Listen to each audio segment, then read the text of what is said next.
recording juga dan bagus. Yang bagus juga. Hey!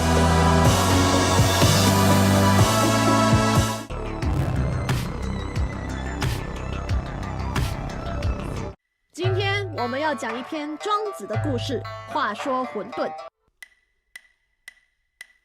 我前几天做了一个梦，有你的。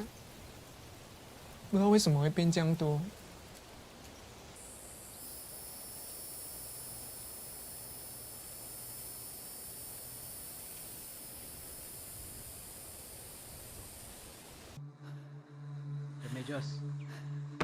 Remedios! Ba't may pa kanyan? Kung naaraw-kurot ang malalyari kanya to. Isip ko, maluming tatang nga, ika, atin ka pang migit king mapakit mo. Luidja! Ihok! Balakak! Luidja! Luidja!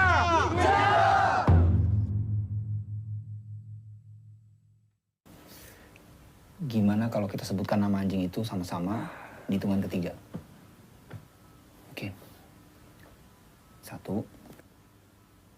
2, 3.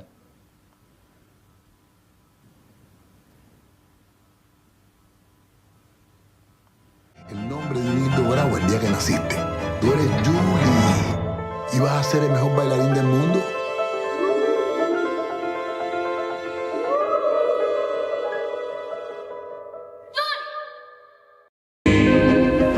James, if you could take one thing from this life to the next. It'll be my mum.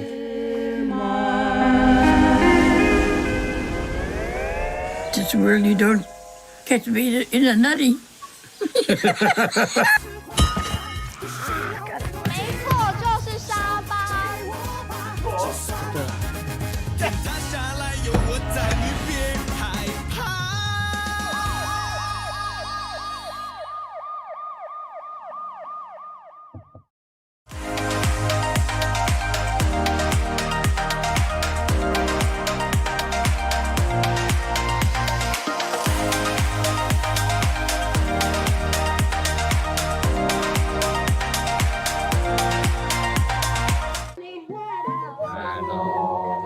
Marung tak na ni hana ada yang ada tasan tam kati alam tak na ni dahun kaya dalam masang marung tak na.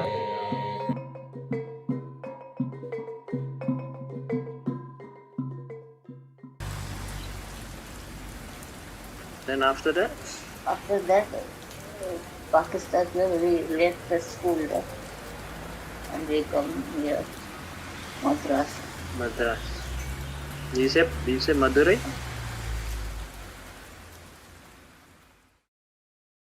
Nuôi 10 ร้อยพันหมื่นเนี่ยเท่าไหร่แสนหมื่นแสนบาทแทงดำยิงมีโทษปรับ 5,000 บาท Kamu kenal lah tahan semua tekanan tuh.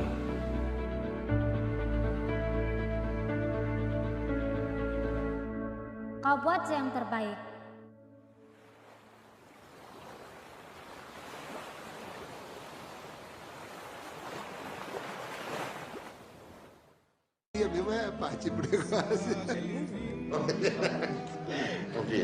Vinícius, um encontro com o poeta que rompeu todas as regras e viveu sem limites.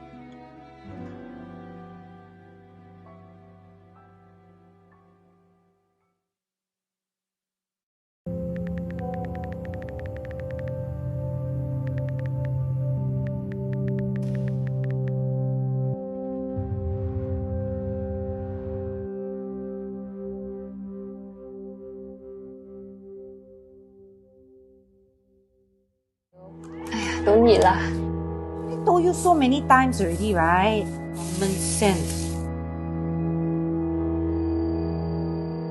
Mom. Have you always wanted to be a mom?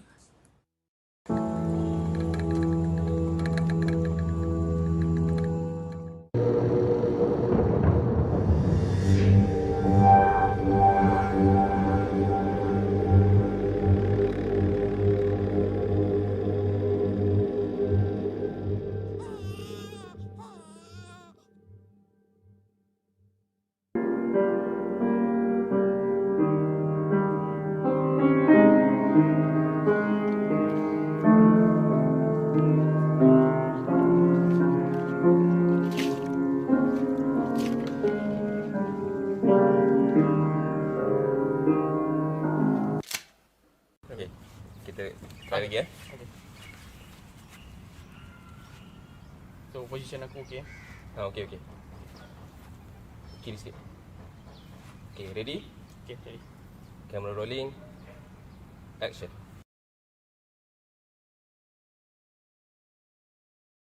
I love this one because it's the family of morning Until this happened. Until this documentary happened. Ayo memang. Ini abang kat depan sini. Abang, bayar Syaujo. Allah. Hebat juga. Apa yang sampai bawah?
Hello, everybody, and welcome to the Kota Kinabalu International Film Festival webinar series.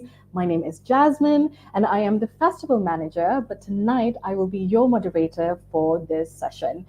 Now, this is our third year hosting online webinars, and with the KKIFF, films aside, webinars are actually one of my favorite part of the festival. It is where we get to have all of the industry experts all in one place and learn from them. Now, most of the time we have to pay courses to learn of all these tips and tricks to the trade, but with webinars, you have all of them come together, we have discussion. Also, if you want to ask them anything, they're there as well, which is fantastic. I love it so much. Now, tonight is no different.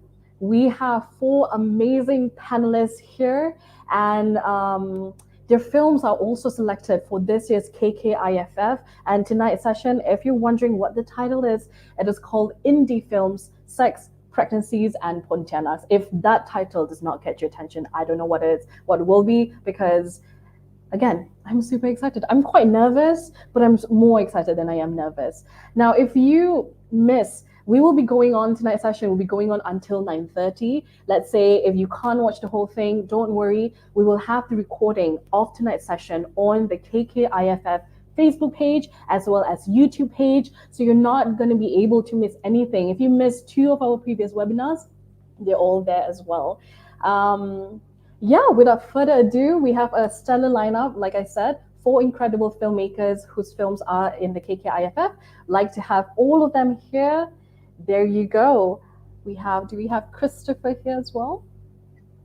Yes. So we have Christopher and Amanda, Aliyah, Wen, as well as Jessica. Everyone is here. The whole gang is here. I'm so excited for you to listen from all of them. Now, I'm going to introduce them one by one. And then we are going to ask them a fun fact about themselves. They don't know what the question is, so I'm just going to throw it out at them. So the first person that I'm going to introduce is Christopher Ling. Now, Christopher has Amanda here as well, who will be acting, helping with translations if need be. So Christopher was born in Sarawak, Malaysia in 1996 and is currently in the final year of the Department of Radio and TV in Ming Chuan University, Taiwan. He directed the film Give Us This Day, which is currently running in the KKIFF. Christopher, question for you. What is the one emotion you're feeling right now? Together with Amanda as well. One emotion you're feeling right now. That to answer 是吧？现在很紧张，因为我怕我们的网络不太稳定。Very nervous? Oh, they're stuck. Okay, I understand a little bit Chinese. He said he very like 紧张, very like do, worry, forget. Is that correct? Hi, Christopher, I see you guys are here. Cannot hear you though. But it's okay. Maybe you have to unplug and replug. This is the problem with the internet. There's always, we're so used to like Zoom and Google Meet, but that's okay. We're going to move on and I'm going to come back to you, Christopher. I think you have to unplug and replug. The next person that I would love to introduce is Jessica. Jessica is a Singaporean filmmaker interested in telling visceral, humanistic stories that harbor empathy. She is also a freelance writer-director and is currently a programmer at the Singapore International Film Festival 2022. Her recent works include Baby Boy, Just a Call Away, and Breaking News, which is also currently being featured at the KKIFF. Jessica, your question is, if you could pick a spirit animal, what would your spirit animal be? Okay, wow. That's a tough one off the bat, spirit animal. I think probably some kind of bird, because, it's kind of cliche, but I guess the feeling of being free and unhindered. Because currently I'm in the shackles of 9 to 5. Yeah, so I will probably pick a bird. Yeah, thank you so much. That went really deep. I love it. But thank you so much, Jessica. I really appreciate that. Can we check on Christopher again? Are you able to unmute? Hi. Yes. Just now you asked what emotions he was feeling, like we're both feeling, right? The moment he said that he was a bit nervous because our internet connection was not very stable, it just went off. Straight away. So I guess I feel the same way. Don't worry. So the beautiful thing about the internet is that we can always reconnect again. So in case any one of our speakers, you have connection problem, this one very normal already, just go out and come back in again. Yeah. All right. Fantastic. Now the next person we have is Aliyah. Aliyah Alkaf is a storyteller specializing in film and theater. For film, their work has been showcased in Tech, Queer Shots Festival 2022 and Women Voices Now Film Festival 2021. Previously, Aliyah was a story writer for one of Singapore's longest-running English dramas, Tang Lin. Aliyah hopes to continue creating accessible work that explores identity and culture through different lenses. Aliyah, welcome. So my question to you, are you ready? I'm ready. Okay. My question to you is, what are you grateful for right this moment? Health. Ever since I was young, You know, when people always they ask you like, oh, what do you want to be when you grow up? Last time I just wrote a healthy human being, so always health. Yeah. Nice, nice. I love it. Health is so super important. Thank you so much, Alia. Yeah, and finally we have Wen. Now, Wen is a Malaysian documentary filmmaker and journalist, and in the last decade, she has worked on international documentaries for Netflix, BBC, History Channel, and many more. Her documentary on female circumcision won the Society of Publishers in Asia 2019 Awards for excellence in reporting women's issues. One is an alumna of the IDF Academy and American Film Showcase and a Pulitzer Center grantee. She holds a Master's of Creative Media and Film and TV Production from RMIT and is currently working on a documentary about marginalized communities in Malaysia. Welcome, Wen. My question for you is, what is that one food that brings you comfort, that reminds you of home and warm, fuzzy feelings? I would say claypot lo shifen. Oh, nice. Claypot loy shifen. Is that like claypot rice or different? It's claypot noodles. Claypot noodle. Okay. Cool. Thank you. Nice, nice. Thank you so much. Thanks so much, everybody. Now that we know who our speakers are, it's time for us to go straight right in. I think everyone's kind of comfy and comfortable. To straight right in and ask questions. Now, all of our filmmakers, their films are super amazing. I watch all of them, and the themes that they carry in these films are themes such as teenage pregnancies, themes such as sexuality, religion, sexual harassment. Now, I have to put like sort of a trigger warning while we're having this discussion. If you are any way triggered because of the themes I mentioned earlier, maybe take some time off, go for a walk, and then come back to our session again. Just a little bit of trigger warning for everybody. And for everyone's watching again, if you miss any of our session tonight, the recording will be up on Facebook as well as YouTube. Also, if you have any questions, do not feel shy to go on our Facebook page, wherever you're watching right now. Go to the comment section, ask our speakers any single question. I will tell you, I'll promise you they will answer. If they don't know how to answer, I'll answer. Also, I don't know, but I'll answer also.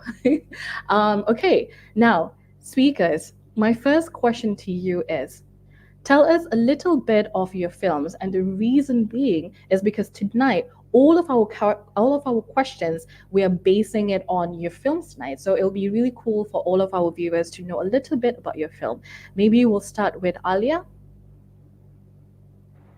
Okay. So my film is actually about a woman named Aisha. She is a seamstress, and she recently found out that she was pregnant. So my film is actually her journey about wanting to confront this truth and actually to tell her conservative grandfather about it.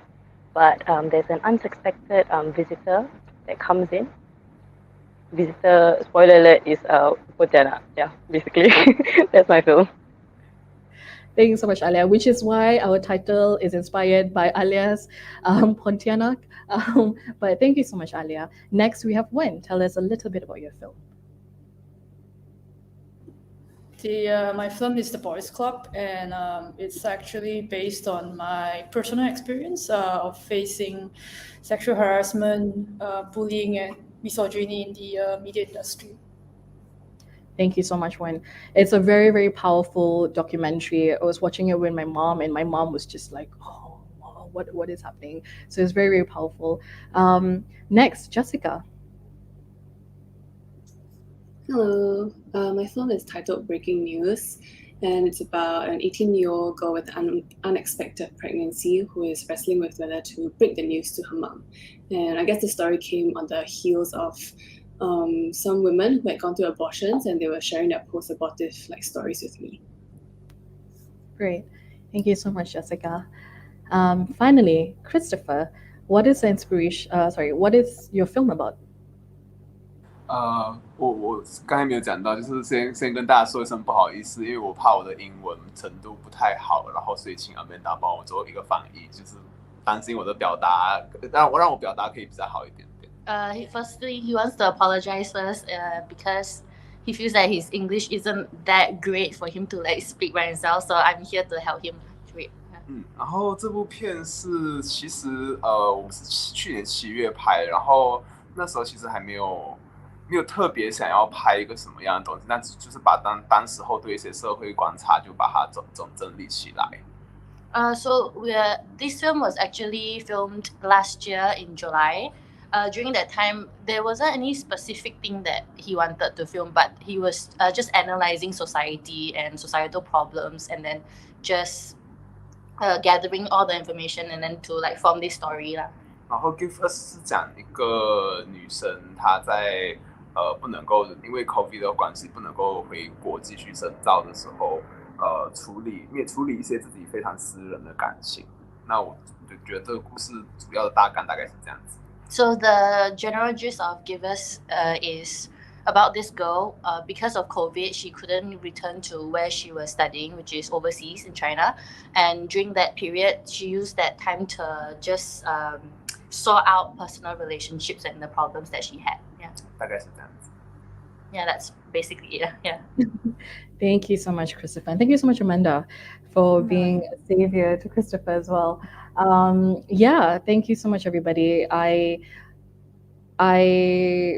really like each and every one of your films. I have personal kind of bonds to it because I think a lot of that has something to do with my own personal life. So I had so much connection with your films, and I'm so happy to be talking to each and every one of you today.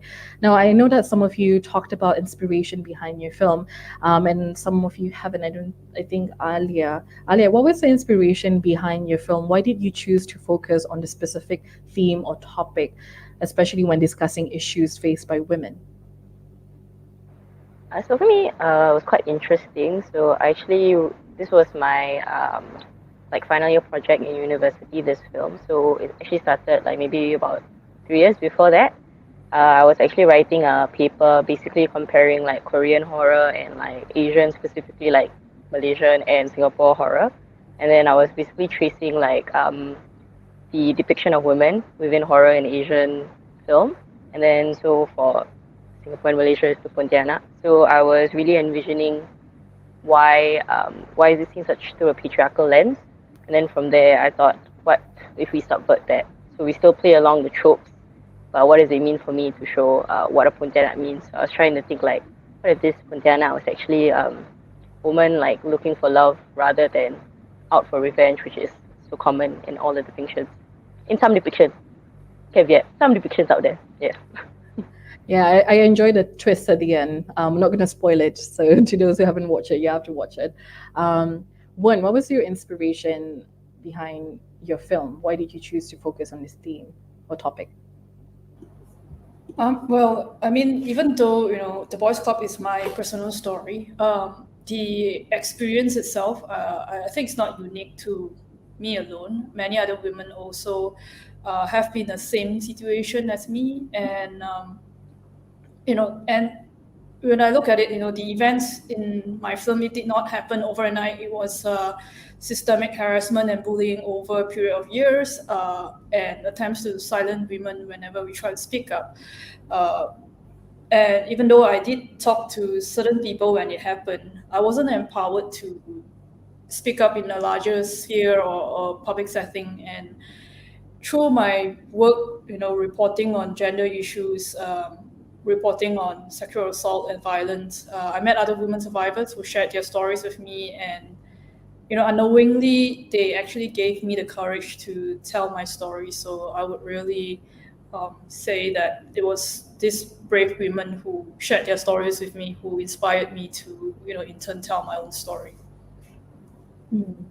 Yeah, you had really chronological you had the dates, you had the receipts when you were telling your story. And I think the fact that you've actually, these women were the one who inspired you to do it. I think in some ways everybody sort of heal in this journey, and this you making this film, and for them to be able to watch it is very healing for them as well. So thank you so much, Wen. Jessica, how about yourself? Well, actually, before that, I have a question for Wen, if that's okay. Sure. I was just wondering, I couldn't watch the film because it's only in Malaysia, but even just from the trailer, it's like very hard hitting because some of these statements have been like said to me as well. So I was wondering for you, how was the process of like revisiting all this and putting your own personal story into something you know will be viewed by like the masses? Well, I mean, it's very different from any other films that I've made, because I'm retelling something very personal to me, and I've always been a very private person to even make that decision to say that I'm gonna tell this part of my life to the public. But I think I had to compartmentalize. I have to look at it as a so I produced and directed it myself. So there are times where I just need to look at it as a creative person. What do I include? How do I tell the story? And I think when it gets too hard for me, too difficult for me, I just had to step back. And I'm very grateful that I have a very, very supportive production team. They were very patient with me throughout the creative process. Yeah. Yeah. Thank you so much, Wen. Yeah, Jessica, what was your inspiration behind your film? Okay, yeah. So for me, I mentioned that I had the privilege of hearing some of these stories by women who had gone through abortions, and the pattern seems to be that it's a very like isolated and solitary process. Some of them like went to the clinics on their own, or after that, like nobody knew how to broach the subject with them, so they were left to deal with the trauma of that on their own as well. Yeah, so I guess for me, I wanted to kind of look at the process of a young girl who is about to make a major decision in her life and maybe ask how are the ways we can support her. Not that we have to dictate she has to do like A or B, because I think with abortion also it's very like polarizing, right? Like there's the pro-choice and the pro-life people, and then everybody's like very angry. Yeah, but I kind of wanted to make sure we don't forget the individual amidst like all the protesting. Yeah, so I wanted to focus on her story. Yeah, thanks so much, Jessica. And I think I definitely feel the film has successfully sort of focused on her story as an individual going through life, and the mother character is very interesting, and I think I have a question on that as well. Christopher, what was your inspiration? I know that you mentioned earlier you were just doing this as just I don't know, you just want to shoot it, but what was the inspiration behind this particular story? 那个时候其实因为是 COVID， 所以我们大家都没有什么事情做，然后我那个时候刚好就是家里有一小块地，我就可以去整理那一块地这样子。So this, like we mentioned before, this period was during COVID, so a lot of people really had nothing to do, especially in the small town where we're from. So that his family had this piece of land, which is the one you see in the film. So we would actually just go there and just plant stuff and then clean up weeds and stuff like that. 对，所以一开始去的时候，那个地方就是因为都没有人在顾，所以是那种所有植物都乱长，然后没有规律的那种，所以那时候就开始慢慢把一些不想要的植物把它清出来，然后慢慢把一些植物来归类。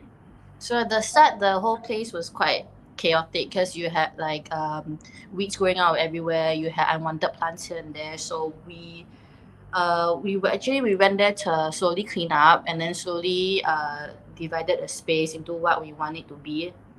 然后在整理的过程的时候就很可怕，因为那些地方很多很几十年都没有人动，所以有很多虫啊，有很多那种蟑螂啊，或者是一些就是我自己觉得很恶心的昆虫会在所有就是那块木在那边，可是你翻开的时候楼下就会很多的，就是很可怕的昆虫这样子。So the whole time, this land hasn't been touched in like more than 10 years. So when we started cleaning it, you will see a lot of, Christopher would say, like very disgusting insects, so like maggots and all these. Even I personally screamed a lot of times when I was trying to like clean the stuff. Yeah. 对，所以那段过程的时候，整理的过程就觉得很辛苦，就是不只是体力而且时间上、精神上都是蛮折磨的。但一直想象说这一块地整理到最后的时候会有一个很漂亮的一个目标的时候，就觉得好像有一个动力去做这件事情。So while cleaning the whole place, he said that he constantly thought of how tiring it is, like emotionally, like physically, it's quite draining also, and then time consuming. But knowing that once he finished cleaning the whole space and like this space would have like a purpose after it was his motivation lah. 对，所以在整理，在想到这一边的时候，就突然间对应到对一些社会上，比如说我们觉得体制上面有很多很不好的东西，但是我们如果要去整理它的话，就真的要花这么多的心力跟时间，还有金钱去整理它，包括不管是社会体制也好，然后我们再看一个社会的文化也好，还有包括再回来这么大的东西之外，回来到我们自己个人的情绪，我那个时候也想到说，那我们是不是处理自己的一些伤痛的时候，也是需要用这么大的工程去做这样子。Wow, a bit hard. Let me try. He said that, okay, going through the whole process of how he said that he found it like very time consuming, very mentally draining, emotionally draining, physically also was very draining. But then the whole process, he put it in perspective where like so during this whole process, a lot of like societal changes was happening also. So the whole time he was thinking, so like such a big thing like society changes, problems that people would think are happening, like if we take it like personally and we want to work on it, we also have to use like how to say, like the work that we have to put into it to sort ourselves out is basically the same thing, you know, just that we're just working on a garden right now. What if that garden is ourselves right now? So like we have to pull out the weeds, we have to get rid of the unwanted bugs, you know, so like that's his connection. 而且还需要很多的时间去等它。Yeah, and you needed a lot of time to wait. So like when you plant things, it's not like it's gonna grow the next day. You know, it needs tender loving care, it needs time. 对，所以那故事的原型，当然因为我们其实如果要在沙拉瓦拍片的话，我后来都是用一个方式去做，就是我身边有什么资源，我就写怎么样的故事。So because of the limitations of where we're from, the way that he has found the best way to produce a film here is to use what you have. So a lot of his films and the story, and even this one, Forgive Us, he takes inspiration from the people around him and what he has, his friends, you know, and then that's how he forms his stories. 对，所以那 Give Us 的整个主轴回到同性跟这个宗教的价值观的时候，那这也是回到来这个我在我们生活这个小镇上面的观察。So the whole premise of the LGBTQ+ and the religion part of the film also just comes back to what he has observed from our small town. 因为我们在一个很小的地方，然后其实这里的话是教会非常的主流，所以很多的价值观会跟着教会或者说是某一派的教会去走。Yeah, so from our small town, religion is a very big aspect, especially in our, like in Sarawak, in our town Cebu. So a lot of our morals, the way we grow up, our lessons are all based on the church or like, you know, all these religious stuff. So that's the way a lot of people know growing up. That's all they know lah. Yeah. 所以从我自己也是对，我自己是教会背景长大的人，所以我们从小就有很多东西，家长就说不要讲这个，不要讲这个，或者是哪些东西是不好的，所以从小都被这样子去灌输长大这样子。Yeah, so he also grew up in a religious family. So growing up, you have a lot of limitations from the church, from the school, from your family. You cannot say this, you cannot say that. A lot of taboos. Yeah. 所以那就目前有的资源总结下来的时候，就出来 Give Us 这个东西。Yeah. So from what he has, his experiences, his life lah, his surrounding, that is what produced Give Us. Yeah. I love it. I love it. Thank you so much. Says Christopher. I love like just from looking at a plot of land that nobody has taken care of for a long, long time, that give inspiration, like just a rain of inspiration.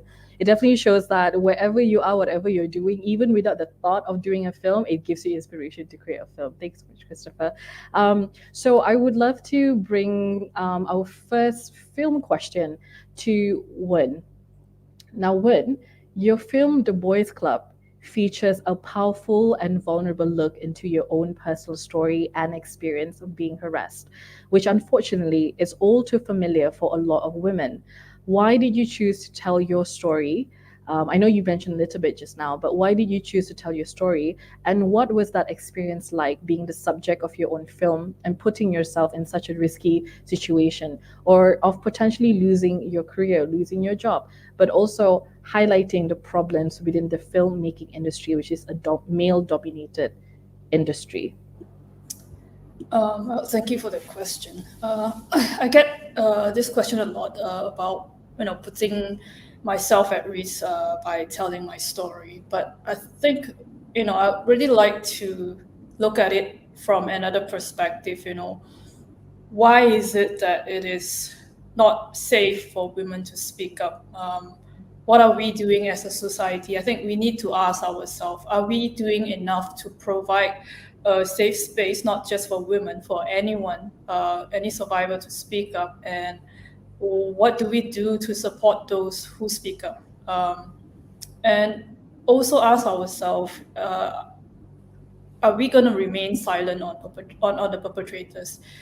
Because more often than not, the perpetrators are able to continue with their abuse and toxic behavior because of the power that they have over the survivor, or they hold certain clout in the spaces, and also bystanders who enable it, right? Yeah. I like what you said, and it's very much true. Why should we be afraid? Because we did nothing wrong. I mean, you did not do anything wrong.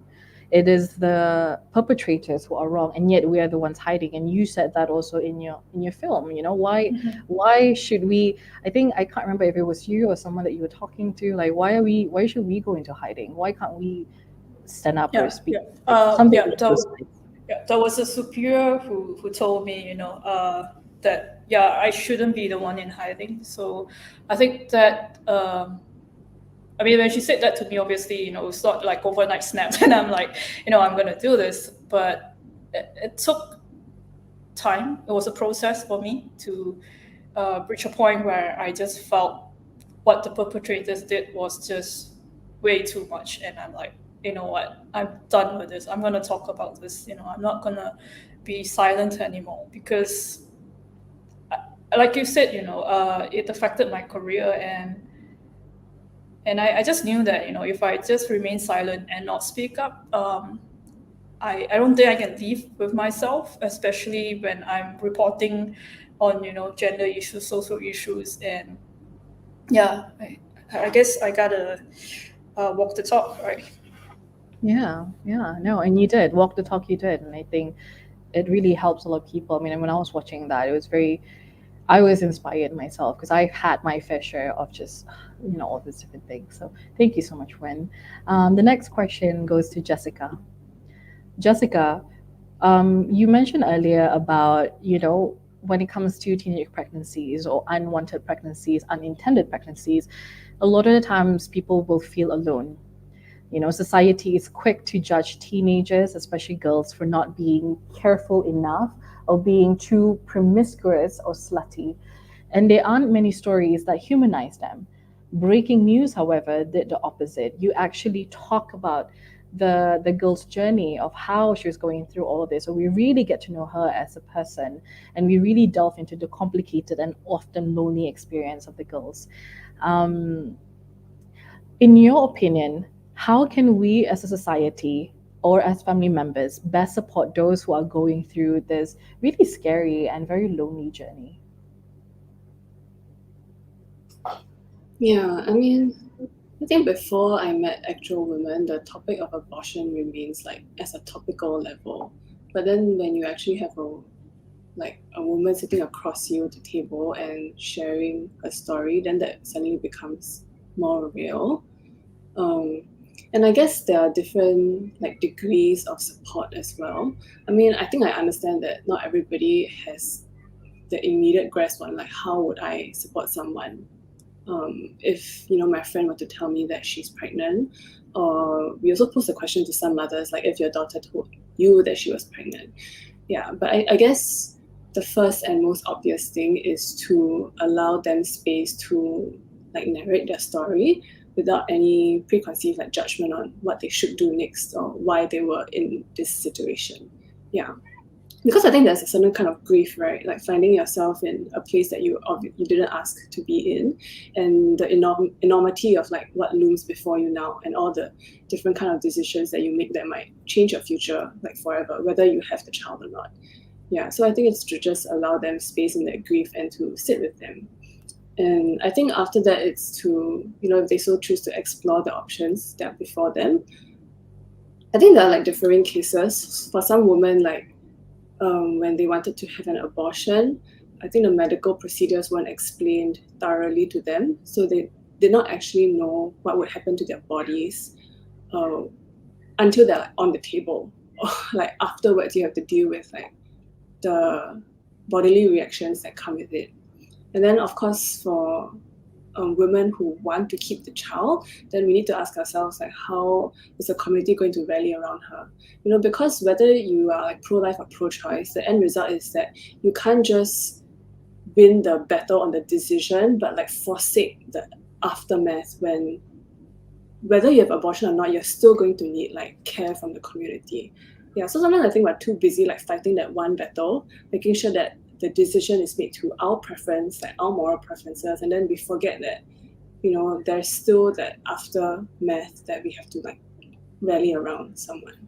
Yeah, so I guess it is firstly to just hold space for that grief, and then to, I guess, responsibly consider all the options and really ask yourself, how will you walk with someone for the long haul?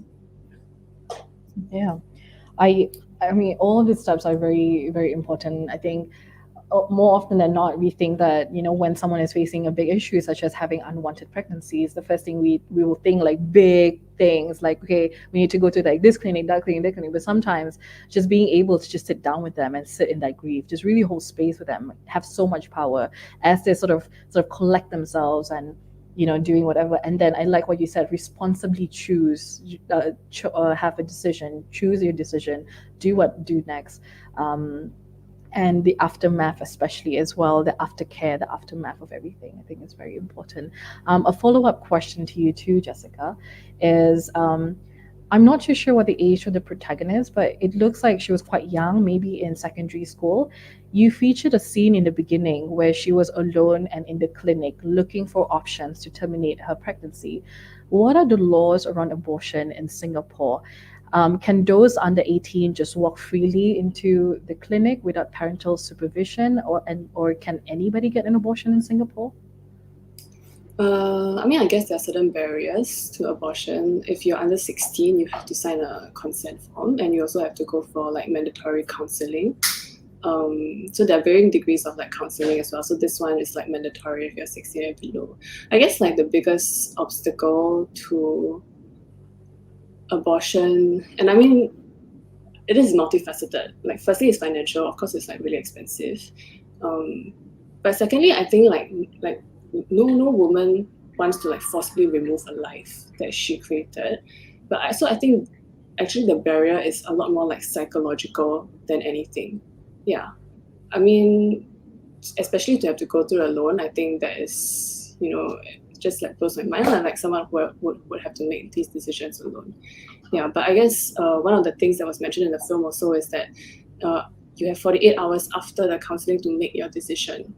Yeah, and so 48 hours is really like a short span of time, and you have to process all those things in 48 hours. Most of the times the counseling is also like in the film, the doctor says like, I'll send you a counseling video in your email. So like that's what the counseling is, like you watching a 20-minute video like, with all the scary like warnings of what abortion will be, like how the fetus will be taken out and stuff like that, or like the pill that you have to swallow.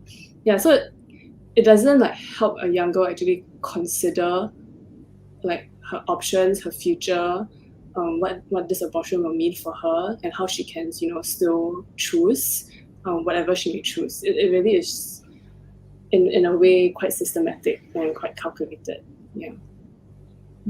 Thank you so much, Jessica.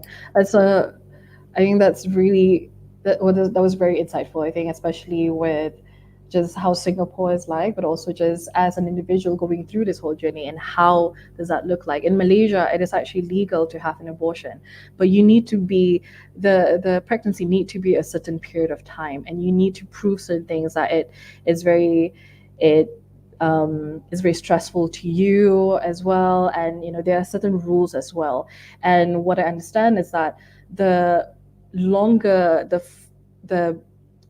the deeper you're into your pregnancy, the more expensive and more dangerous abortion will be, because then in the beginning it's just maybe just a pill, and then as you kind of as the pregnancy progresses, you might need to have an actual operation. So thanks, Jessica, for giving that insight. Yeah, Alia. Alia, Mended has a few themes in there, such as pregnancy, religion, family, patriarchy, women's burden. You also featured a Pontianak in that too, which is the vengeful spirit of a pregnant woman who died at childbirth. What was, why did you said something about this, but I just wanted to sort of ask you again, why did you feature a Pontianak? What was the symbol that Pontianak carry in the film? I guess for me, okay, touching on the first part of like the question in terms of the themes and stuff. So I mean, for me, because I grew up in a more like traditional Muslim household, so following the rules and like listening to certain traditions that might be rooted more in culture versus what the actual like Quranic verses say was always a struggle for me also. And then I guess with the Pontianak, it's always been painted out to be in such a specific picture, then how I responded to that. So my take with this was just really kind of breaking away from whatever society kind of viewed the Pontianak as, and it's kind of like breaking free from that. But more so than that, basically in my film, again I'll spoiler, basically in my film it talks about how to break down patriarchy, there's still all that debris, and it's actually never clear cut. What does it mean, right? Break down the patriarchy. What does that mean? Never that easy. So one thing that I also wanted to highlight in my film is that the choice to like say break away. So I use the Pontianak to say like breaking away truly and freely away from patriarchy, like saying goodbye, but you leave behind your family, you leave behind what it means to have that connection as well with your culture sometimes. And then like the protagonist that I have, she chose to stay behind and like kind of pick up the pieces a little bit because it's never really that clear cut also. So that's her decision. So another thing I kind of want to highlight with this film, with the Pontianak in particular, is that everyone has like, we all have our own choices in what we do, like when it comes to family, when it comes to our own personal choices, whether to choose to love someone or choose to leave the family, that kind of thing. But yeah, I guess kind of touching a bit on like what Jessica said also, like it's what does it mean to have your own choice, and just highlighting that individual as well. But for me, I also the added layer of, I highlighted the added layer of like religion as well because of my background, growing up Muslim, and then my own responses to that. Controlling men basically, and what they choose to say and highlight certain things and certain teachings. So that was my response as well. Yeah, I mean, that answers your question. Yeah, I suppose like kind of continuing what you said about controlling men, without giving too much away in the film, the grandfather actually said this line, "Let me bear the burden of your sins," before stabbing her pregnant belly. And I personally think this line is really pivotal in the film in that it actually encompasses, I don't know how to pronounce that word. It basically covers like all the things that you wanted to say throughout the film, actually in this one line of "let me bear." Well, I don't know. This is me as a viewer, kind of deciphering, kind of like looking. I mean, I thought that line was pivotal because I think all of that happened because this patriarchal sort of view of "let me bear the burden of your sin, let me do this, I want to do this," and everything like that. Yeah, I thought that was very interesting. I just kind of like wanted to sort of highlight that. Do you want to add on? Sure, thanks for sharing that because okay, so in the process when I was writing it, so my Malay isn't my strongest language. So choosing to write all the dialogue in Malay or most of the dialogue in the Malay was a challenge. But I don't know how I came to this like line. Once I came out with that line, I was like, same thing what you said. I was like, this is it, man. Okay, this is like how this is really what I wanted to say basically. But it was quite interesting when I was showing it across to say like my friends or like other film students. It was very interesting because some people who knew more about religion, so it didn't matter whether it was Islam or Christianity, they understood that. They understood what it meant for the father figure or that kind of authority to say that I'm going to bear this burden. I'm going to take your sin because I mean in Islam, some teachings do say that, right? Like up until your puberty, like your father takes ownership of your sin. So it was very interesting for me that it didn't matter what religion, like maybe that you came from, that kind of rung truth for so many people as well. Yeah. So I think for me, also that when people don't get it, then you're like, oh no, I messed up. I think for me, like throughout that process, like knowing that each interpretation is to its own, and not like kind of weighing on that, but knowing that staying true to the integrity of what I wanted to do, and then like letting it speak for itself. So I'm so glad that it came through for you. Thank you so much for sharing that. Thank you. Yeah. I mean, I didn't want to assume and say like it was pivotal, blah blah blah. So I said, from my opinion as a viewer, I think this is pivotal. No, it was. I was just like, haha, I shall write this down. I'm gonna ask Alia tomorrow. Yeah, thanks so much, Alia. Next up, Christopher. Also, before we go to Christopher, anybody who is watching right now, if you have any questions for our speakers, please feel free to ask them in the comment section. Even if you don't have any question, even if you just want to say, Jessica, where did you buy that really beautiful baju? It's very like green color, whatever. Can also, can. No worries. Christopher, so your movie highlights sexuality, specifically homosexuality and the church. Again, there's this element of religion inside, and you've already mentioned why the religion element is inside. Is there a reason why, as a male filmmaker, you chose the female narrative to tell a story rather than a man's narrative?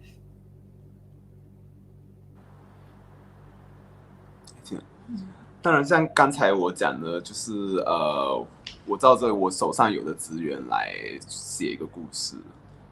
So, from what he said just now, in your previous questions, he used one of the main reasons is because he used what he had.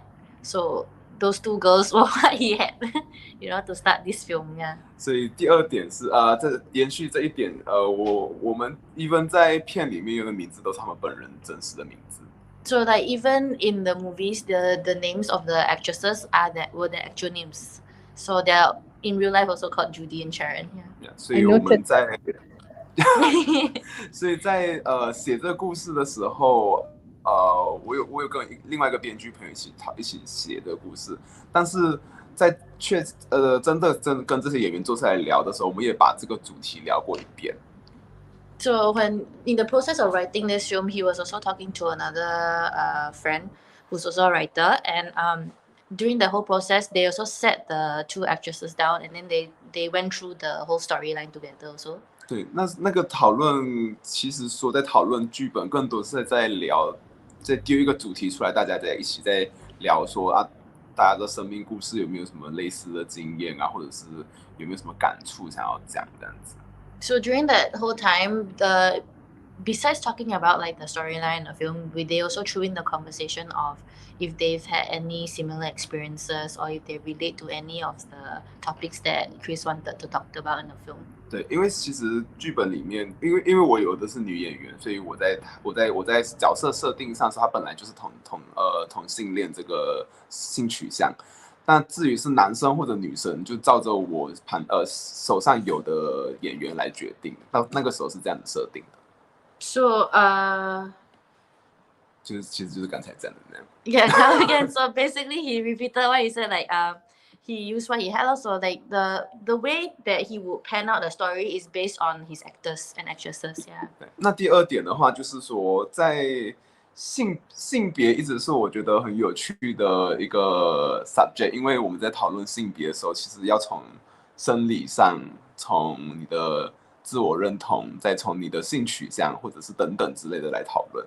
So sexuality to him has always been a very interesting subject because you have to go through your biological sexuality, your biological identity, and then your self-identity, and then your sexuality to define what this person's sexuality is. 所以当一个现象，其实我们要看说这两个人的这三个组合是怎么样的，才能够才能够找到一个情况去解释，或者是找到一个情况去定义他们。So you have to base on these three aspects to be able to how to say define 一个 situation. Yeah, to define a situation like yeah. 对， He's getting better.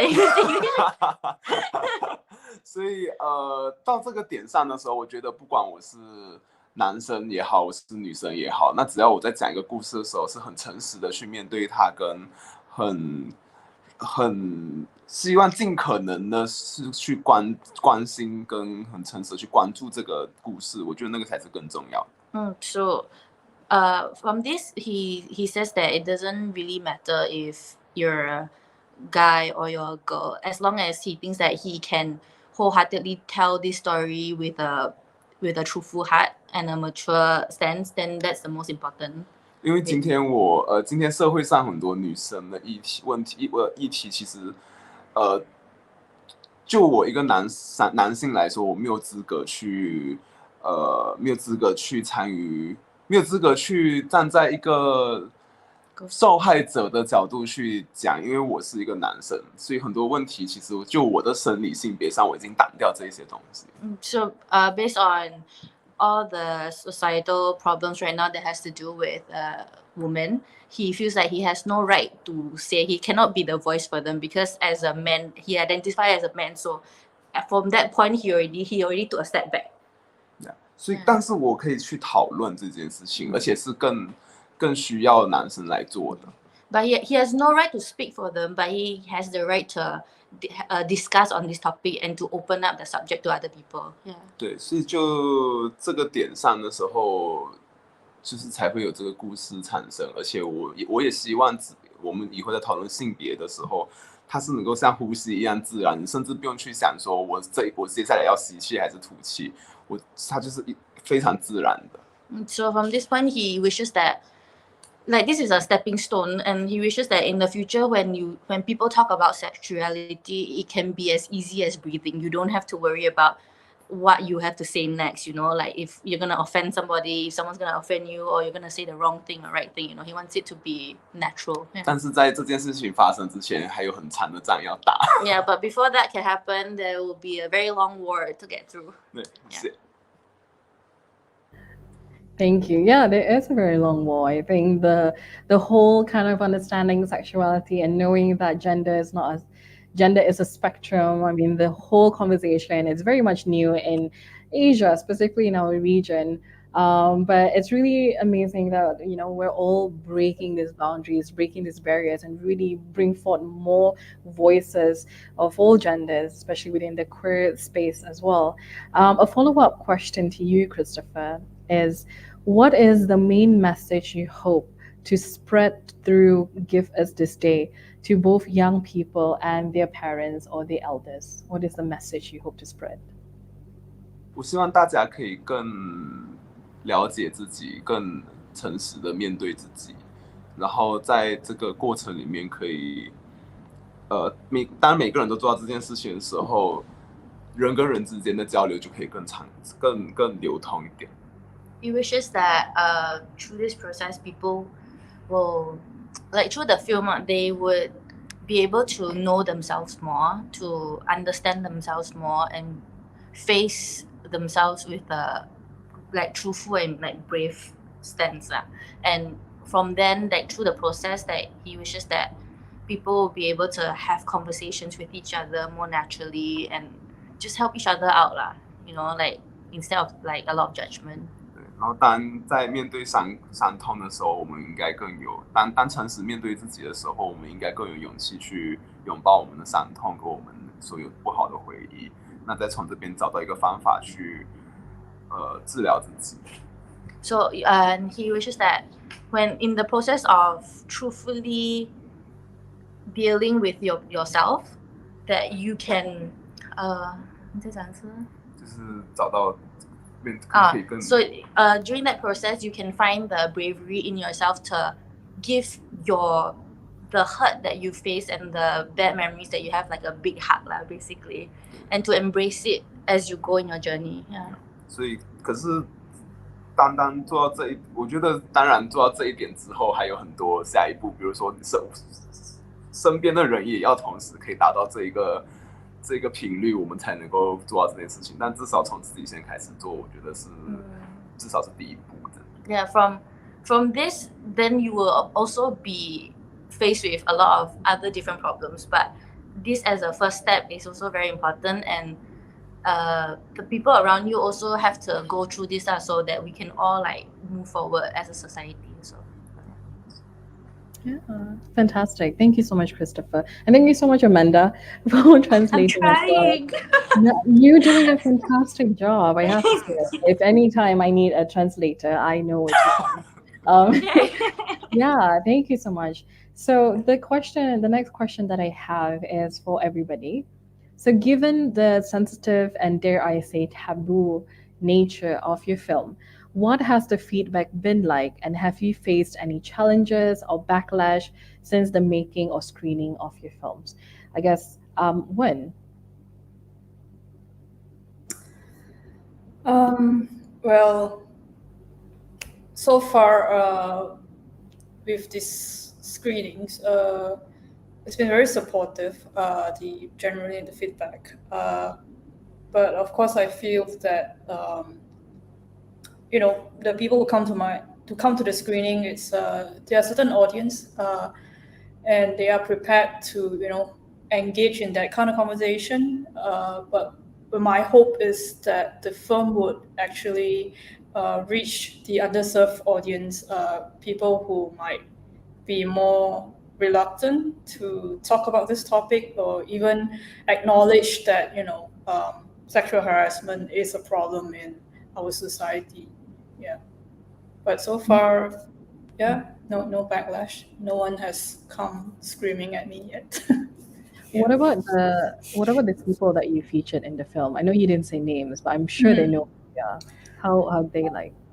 To be honest, I don't think about what their response is. But like you said, it's a small industry. But I would just say, again, what happened to me, it took place over about 4 years. People know, they kept silent, and they just still remain silent.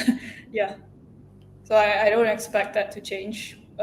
But what I hope for is that other people who are open to having this discussion, I hope that they would recognize that this is a problem in our society. It's not just my issue. It happens to a lot of other women that I've spoken to, men as well. Yeah.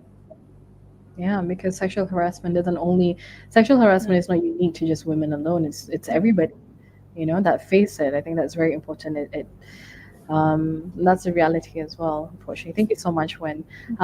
Alia, did you face any challenges or backlash to your film? So far, no. Because this is the first, so KKIF is like the first showing it of like to outside world. So far, no. But I think the only thing that I can share is on this kind of nature of topic. It was more like my professor would just ask like, "Oh, are you ready for any potential backlash?" I said, "Yeah lah, just share lah." Like, I mean, if anything that were to come is that I put it out into the world, and just what you take from it is what you take from it. But I think that shouldn't stop any of us from sharing these kind of stories also. Yeah, and you had a purpose, right? You have a purpose on why you wanted to share the story. It's very true to you. If anybody has any backlash, I just would say one thing. Wait, 3 things. Bring it on. There you go, Jade. Or we can bring on the discussion. Maybe we be a bit more. Sorry. Let's have a discussion. Like bring on a discussion. Yeah. Bring on the discussion. Okay, discussion forward. Thanks so much, Alia. Jessica, how about yourself? Actually, I think it's been quite encouraging. So, I mean, we had like a friends and family kind of screening. And then afterwards, we had like a poll outside the screening room where audiences can like place their stickers. So it was questions like, if my friend told me I had abortion, I would like I would think differently of her. Then the spectrum is like how strong you agree. Yeah. So actually, people did say that they would actually maybe think differently, but they would still want to support her. Yeah. So I think that's like real. It's like not like we expect the whole world to be like super embracing on the onset, but that despite the initial shock or whatever, you would still like want to support someone. Yeah, so I think that was like quite nice to get like the audience response.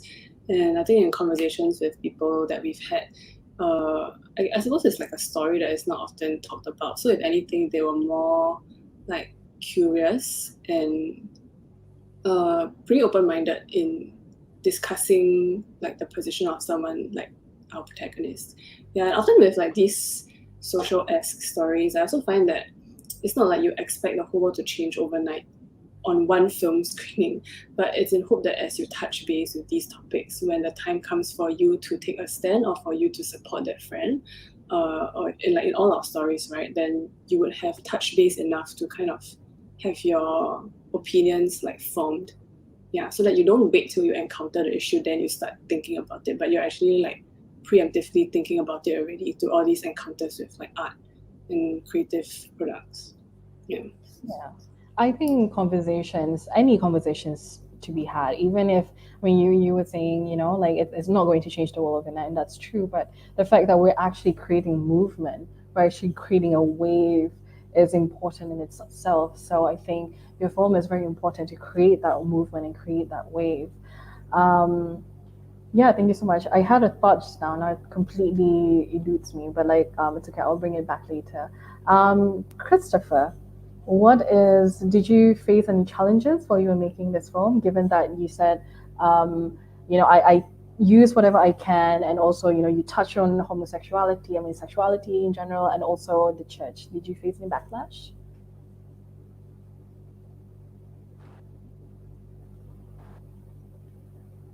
Oh no, connection. 这部片其实是第一次，这次是第一次在 这次在 KKIFF 是第一次放映。So yeah, this is the first time this film has been shown to the public, so not that many backlashes yet. 还没，但是在写的时候就有跟家人分享过这个想法，然后的确就是觉得，哎呀，我不能换一下嘛。Yeah, so but during the writing process, that he faced a bit of backlash, but from his family, they're like, oh, why you want to write this sort of thing? Can you not change it a bit, 而且还在家里的第一排。Yeah, and then and somehow he used his own land to film this story. So it's like going back to the fact that we say that we come from a very religious town, and then so like for them it's like this is like, why you go and write this sort of thing? Why you want to show people this sort of thing? So yeah. 但至少有因为这样子写，才有这样的交流。Yeah. So but because of the writing of this film and the making of this film, then the conversation came about. If not, nobody would be talking about it. 大概是这样子。Yeah, cool. Yeah, so that's all. It's like it's a conversation starter here, so which we think is needed. Right. Especially,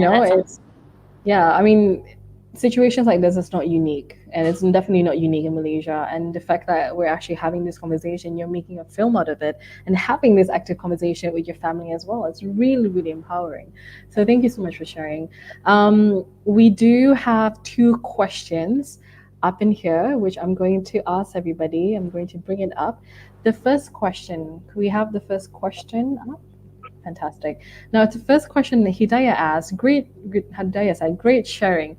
I would like to know, what are some of your biggest challenges as a filmmaker? I think in general, I think if I'm not mistaken, some of you made multiple films. I know Wen and Jessica made multiple films. What are your challenges as a filmmaker? And this is open to anybody who would like to answer.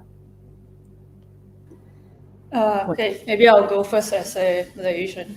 I would say that so I do mostly factual content and documentaries, and I find the biggest challenge, working in indie project is the funding itself.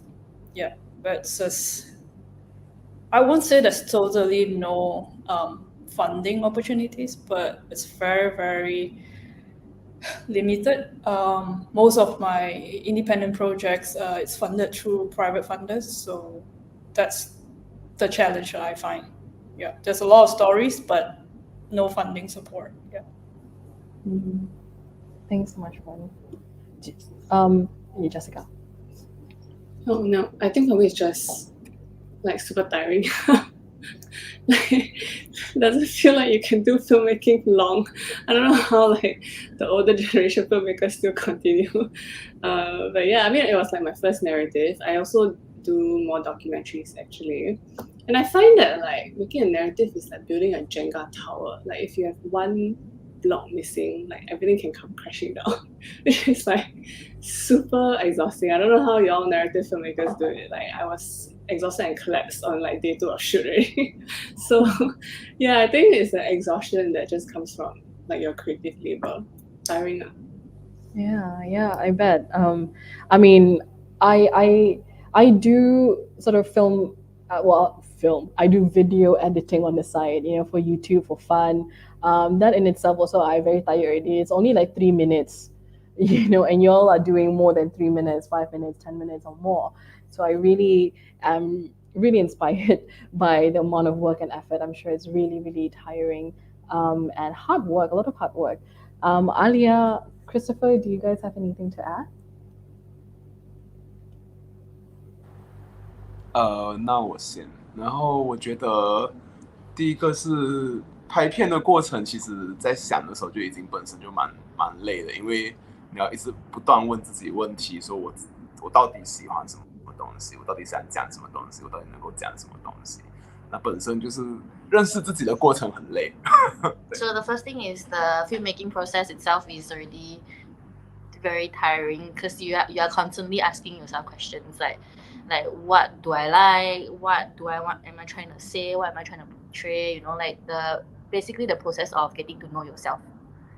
然后认识自己过程累的时候，我觉得还有一个是要训练自己的观察力，就是你对看到一个事情的时候，你怎么去分析它，或者是你从这件事情本身怎么样再反射出一个更大的，或者是你更想讲的东西，这个也是认识自己的过程之一，就是训练观察力这件事情。And besides that, he also thinks that your observation skills, like polishing up your observation skills, is also quite tiring because, again, constantly you have to observe, you have to analyze, and then you taking a situation, how you're gonna portray it, how you're gonna make it better, how you're gonna link it to what you want to say, something. And it also ties back to the process of getting to know yourselves. 对，那至少刚才我们讲的这些是你可以自己做到的。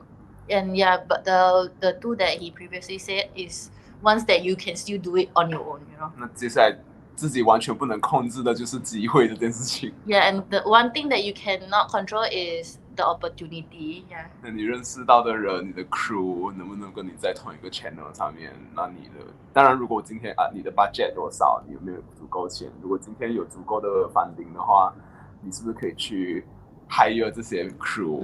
但是在当没有这些 budget 的时候，你只能够等着遇到这些 crew。Yeah, so you also have to think about like the crew, if you guys can be on the same channel or not, budgeting. Then when you have the budget, then can you hire these crew members? If you don't have the budget, then you have to wait until you meeting these people, like the right people that will be maybe on board to like work with you, like pro bono or like just like small things that you get back the rewards of making this film together rather than the monetary aspect, because budget is something that's very hard to obtain during the whole process as well. Yeah. 但拍片本身的性质就是需要每个人一起参与，是一个团体的创作，所以我觉得这个也是拍片美的这个事，就是跟生活上每个人都需要有一个 connection， 一个交流才能够做一件事情一样。我觉得在拍片跟生活上面，就是前面讲那些东西再累，但是想到拍片的这些好的地方就还是很浪漫，所以就找这个动力继续下去做。So he thinks that the whole process of making a film is you're supposed to do it with people. It's not something that you do it alone. And it's like life, like you don't do life on your own, So it's like the whole process, you might think that it's very tiring and like you hate it in the moment, but like at the end of the day, it's a very rewarding thing to do. Yeah, thank you so much, Christopher. I love all this like philosophical nuggets that you put in. Just now was land. Now it's I cannot go through life without people around you. I love it so much. I'm learning so much. Yeah, thank you so much, panelists. And also Alia, what about you? Do you feel like everything that they said was true to you too when you were making your film? Yeah, for sure. I think I feel for everything that everyone has said so far. I think for me, it's just on a personal note because I guess my first start out was with TV and then like finding your voice with what Christopher said. After I stopped writing after writing 1 year for TV. Wow, so tiring.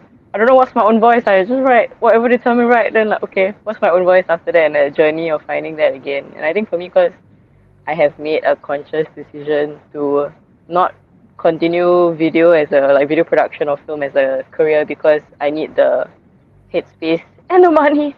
So that's the decision to step away from that. But also for me now it's just finding the time to be able to do what films that I want to do.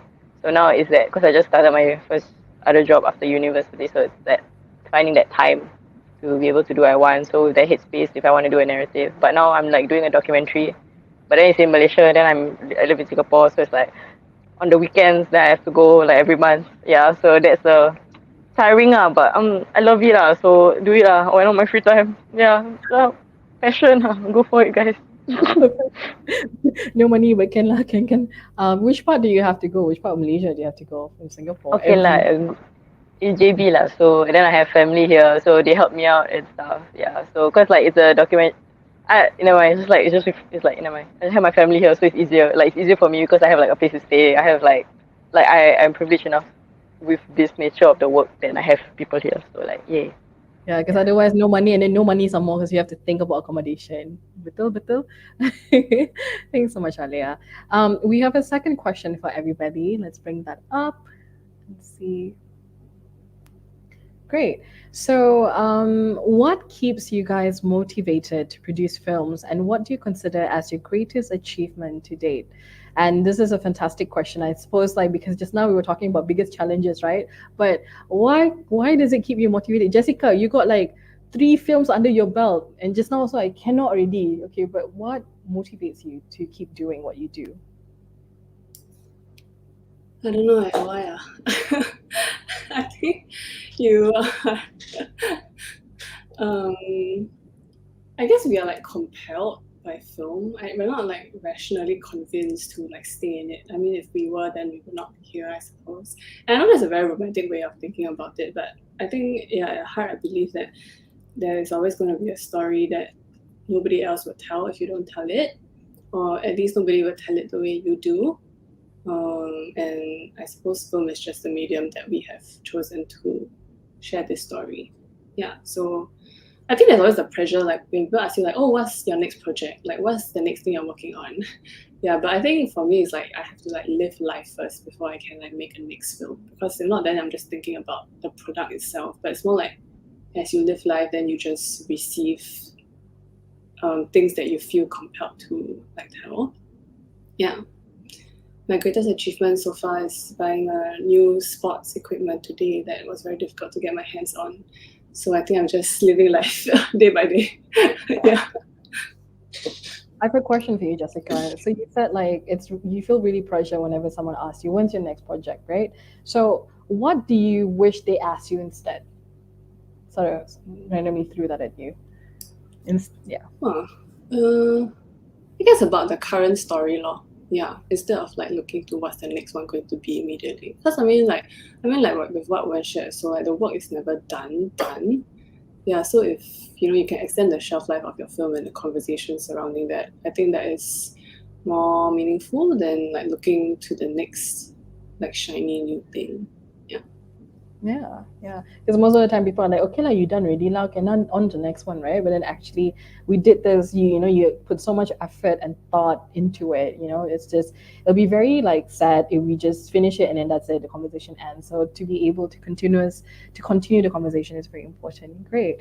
Thanks, Jessica. Wen, what about yourself? What keeps you motivated to produce films, and what is your greatest achievement thus far? Well, the money. No, just kidding. There's no money in it. What keeps me motivated? I think because I look at my work, whether it's my documentaries or my paid work, because of I do reporting and I'm a freelancer now, so I look at my work as outlet for me to learn new things, and that's what keeps me motivated to look for new stories, because I like to learn about people and places that I've never been or never knew about. And I think as a storyteller, there are just some people or some stories that you hear and you just know, you feel very strongly that it needs to be told. So that's how I find my stories. Greatest achievement, I don't really put it in like a material sense, but I think when people tell me, if they've watched my films or just my reporting and it impacted them, it touched them, it meant something to them, it's very rewarding for myself to know that, okay, this piece of work that I did, maybe just to pay my bills, but it did help someone in some ways. Yeah.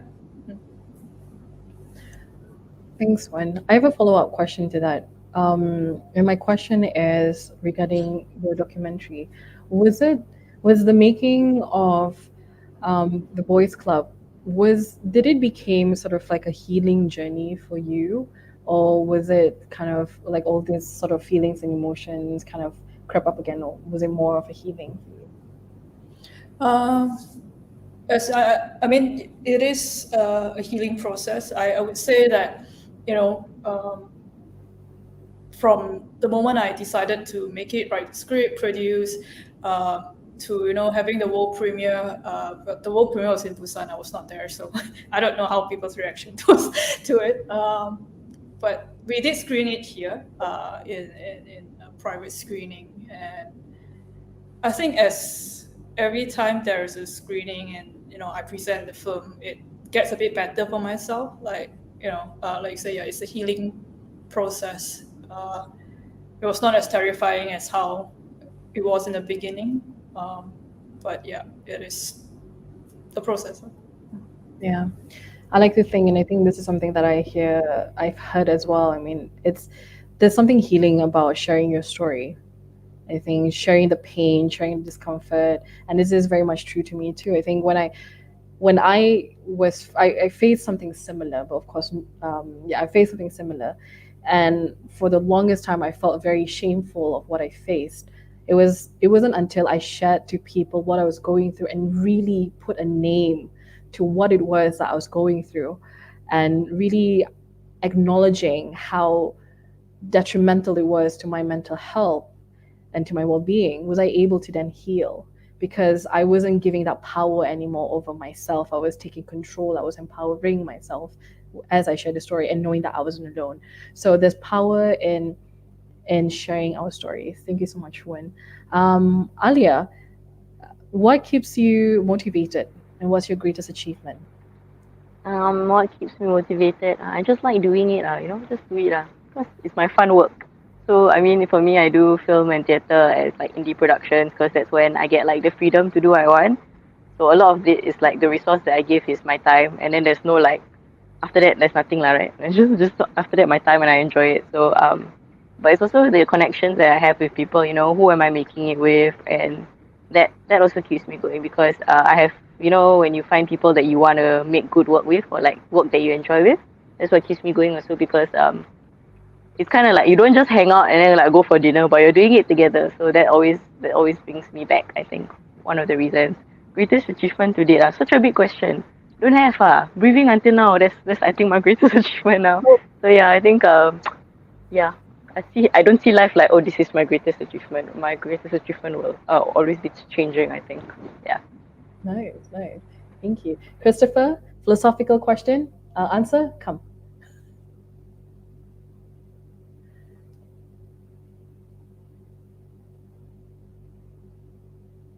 Oh, I think it's the connection. Connection's a bit choppy. 因为其实就是被拍片太浪漫了，所以一直比下去。Can you hear us now? Can, yes. It's just a bit Frozen. It's a bit delayed, right? It's a bit delayed, Oh, okay.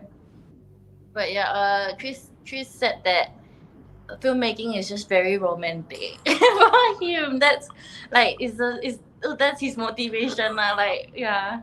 因为拍片的时候会遇到很多，就是可以有机会跟人在一起玩呐、所以，这可能也是我的 greatest achievement. Yeah, because the like filmmaking gives him the opportunity to be around people, to be with people, to get to know people, and to him, he feels that is probably to this day his greatest achievement of everybody that he's met throughout the whole process.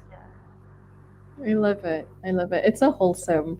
It's like my greatest achievement to bring everybody together and just hang out with them and force them to be with me until this project ends. Work together. Have sleepless nights together. Yeah, thank you so much. We have another question. Actually, we have 2 questions. Okay, cool. I guess we have maybe, because just I'm mindful of time, we have the 3rd question. Ghazali asks, I've always been curious on this. How rigorously did you stick with the script while shooting? So I think we have maybe 2 people kind of answered. Who wants to take on this question? How rigorously? I can share. So for mine, there was a baby, and then there was a scene basically where the baby was going to interact with the grandfather. And then, on set, baby overrunning, okay, scrap that scene, like that part of the scene, and I changed everything. So I think like having to be on the ball and needing to change, because it rained as well, so I had to change like 2-3 scenes and like combine it into one as well, just trying to retain that meaning. So I think you always have to be on the ball, but I think because it's easier for me, because I wrote and directed, so I know what I wanted for meaning-wise in the film. So I think being able to be flexible on set to just change it and work with what you have, I think is very important. So don't life just throw you curveballs, you just go with it. Yeah, just go with the flow. Thanks, Alia. And would anyone like to answer this? How rigorous did you stick to the script? 我来讲好了。我通常的剧本会照着剧本去拍，但是里面的细节不会太就是很死板的跟着。Yeah, so he says that he would follow the script, like what the script says, but visually he usually doesn't do it like straightforward. Like he tweaks a bit, he changes a bit. He just follows the base of the script. 那现场会依照演员的表演或者是当天场景的，就是一些没有办法预期到的东西，我们会再来做调整。And on set, he would do changes based on how the performances are by the actors and actors, the whole scene, the whole setting, like the what we have that day, what is given to us that day, like weather-wise or situations. 对，所以是会蛮跟着剧本去拍，但是里面又有调整的空间。So he would follow the basis of the script, but then also there's a lot of space and leeway for changes. 但是在剪辑的时候就会大剪这样。Yeah, so during the editing, then a lot of big changes. He doesn't usually follow the script during that time, right? Yeah. Nice, awesome. Thanks so much, Christopher. Yeah, hopefully that answers your question, Ghazali. Last question, and I think this is meant, I'll probably bring it to Jessica and as well as Wen. Another question, how different was it, what you originally envisioned the film to be like, and how did it eventually turn out? Jessica?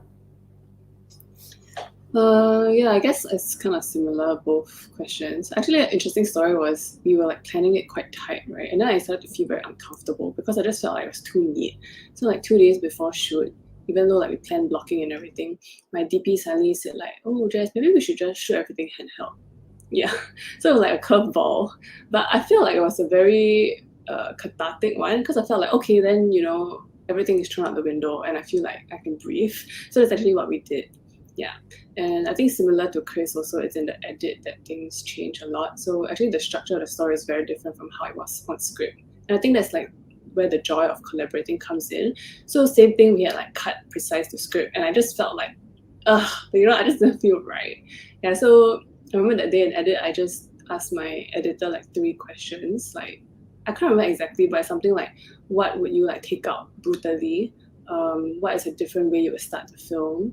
And the 3rd one I don't remember. So actually, the editor is really like the second director because she gave like a fresh vision to the structure, and that was how we took the story. So at first it was like named experimental cut like whatever, right? And then it actually became our final cut. Awesome. Thanks so much, Jessica. When? For myself, the Boys Club, I think we had a storyboard because of how I wanted to tell the story. Because like you said, it was very specific with the receipts of the timeline and things like that. And with the visuals, I knew I wanted certain visuals because some of these were actual spaces where all these things took place, right? And also the visuals that would evoke certain emotions for the audience. So I would say we storyboarded it. Probably the only thing that we couldn't control much was the underwater scenes. I mean, we were shooting with a GoPro. We didn't have any like high-end cameras, but it turned out pretty good. Yeah, I mean, I really like the underwater ones. I think the symbol of it and how you evoke emotion, how you kind of going twisting around, and I mean, it's just a lot. I mean, I don't know if all the other panelists have watched the Boys Club, but I think it's just a lot of really symbols and like the visuals. I really was aware of like the visuals that you had, the symmetry to some things. I really like the pool with the view of KL in the background as well. I'm a sucker for night views. So that was really, really beautiful. And I noticed this as well with Jessica, with just how your cinematography of, the angling of your film. And I don't know much technical words, but I just know like it looks really nice, and I noted. But yeah, thank you so much, everybody. Yeah, sorry. I just wanted to credit my actress for the underwater scene because a lot of people think it was me, but it's not me. So yeah, but the actress is Davina, and she did underwater scenes, and it was not. I mean, she's a long distance swimmer, and she's an Davina actress Go? herself. Yeah, Davina Go. Yeah. So yeah, a lot of people thought it was me, but it's not me. It's her. They give the credit to her. She's wonderful. I'm going to tell Davina now. That was you. I saw you. Yeah, but yeah, we did a good job because people thought that it was me. So yeah. I love We had it. to we had to get a wig for her because she had short hair that time. Yeah, so we got a wig for her. Nice. Oh, wonderful. That's a really interesting nugget. I know Davina, which is really cool. Okay, great. Now, we are towards the end of our panel, and I know that we were supposed to end at 9:30, but I wanted to kind of quickly go around all of our panelists for tonight. And in one sentence, I suppose, what is your advice? What advice do you have for other filmmakers out there? Especially, we have female filmmakers here. What is your one advice? And maybe with Christopher, what is your advice in general for filmmakers out there who wants to try on filmmaking in one sentence? Let's start with Alia. Okay. I think just breathe and take your time and don't put any pressure on yourself. Yeah. Nice. I love it. Thanks so much, Alia. Breathe, take your time, don't put pressure. Thank you. Jessica. I think don't forget to have fun in the process. Nice. I love it. Thank you so much, Jessica. That sometimes we forget. We're so stressed, right? We don't have fun. Christopher. 我觉得是多爱自己，多爱人，多爱生活，就这样。 Like love yourself, love the people, and love your life. Great. Another philosophical one. I love it. Thanks so much. I'm going to go back from like all that Christopher said. I'll remember about the land, all the so much great nuggets. And Christopher, you're still in uni, right? You're still in uni. 刚刚毕业了。Yes. 刚刚毕业了. Okay, 可以了. Okay. Yes. 做工. Next step. Thank you so much, Christopher. One. Well, I'm just going to add on to what Jessica said about having fun. Well, find people who share your passion and have fun in the process. That's so important. Find your community, find the group of people that has the same energy with you as well. It's very different when you have people who don't really believe in the work that you do versus people who actually believe and will fight for you. It's very different energy. Now, thank you so much to all of our 4 panelists, Alia, Jessica, Christopher, as well as Amanda. Thank you so much as well. Alia, Christopher, Jessica, sorry, brain, Wen as well. Thank you so much to all of our speakers for coming up here. You can be doing anything on a Saturday evening, but you chose to be with us here in KKIFF. And I hope that all of our participants, all the viewers watching, got a little bit of like nuggets and live. If you just kind of tune in, don't worry, we will have this recording up on KKIFF's Facebook and YouTube page. Now, I wanted to do a summary and a little bit of promotion of the KKIFF, so I would like to invite all our speakers to go backstage while I'll do my sort of closing. But thank you so much, speakers. Yeah, there you go. I hope you enjoyed our session today. The session today is called Indie Films, Sex, Pregnancies, and Pontianaks. We had Alia, we have Wen, we had Jessica, Christopher, as well as Amanda, who is on board with us. 4 amazing panel, 1 great discussion right here on the KKIFF stage. We hope you enjoyed today's session. As I mentioned, before I leave, I have some announcements. Tomorrow is the final day of the Kota Kinabalu International Film Festival. So today is the final day of our cinema screening. Tomorrow is the final day of our online screening. Now, if you want to watch any of our online movies, because the 4 movies that the directors produced or directed, they're all playing on our online movie screening. So if you want access to all these films, only for 20 ringgit, you can watch their films along with about 20, 30 films. Just go to kkiff.com. We will have all the movies until 11:59 p.m. tomorrow. So if you have a free time on a Sunday, don't have anything to do, instead of watching Netflix, you should watch KKIFF films.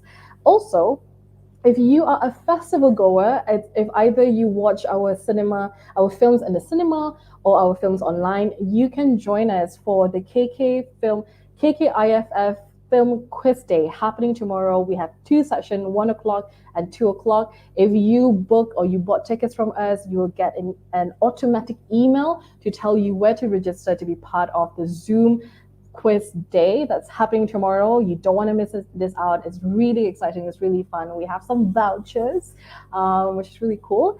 And if you are in Kota Kinabalu or if you nearby KK, tomorrow we have the Cinetan Filmmakers Competition Awards Night that's happening in Marina Theatre Level 1 in Sutra Harbour Marina. I just found out that Jessica won in 2021. She won the Cinetan Filmmakers Competition under the documentary section. So that was really cool. That was a fun fact that I just knew. So during the session, during the awards night, we are giving away the Golden Kinabalu Awards, which has 3 categories: documentary, narrative, indigenous language. We also have some special mentions, and we have film screenings by the winners themselves. So if you're free tomorrow, 7:30, come to Sutra Harbour Marina. We have people that you're going to meet, and we have food as well. It's going to be a fun night. Let's close KKIFF with a bang. There you go. So again, thank you so much for being part of webinar. All our webinars, including tonight, and we'll see you in KKIFF 2023. Bye.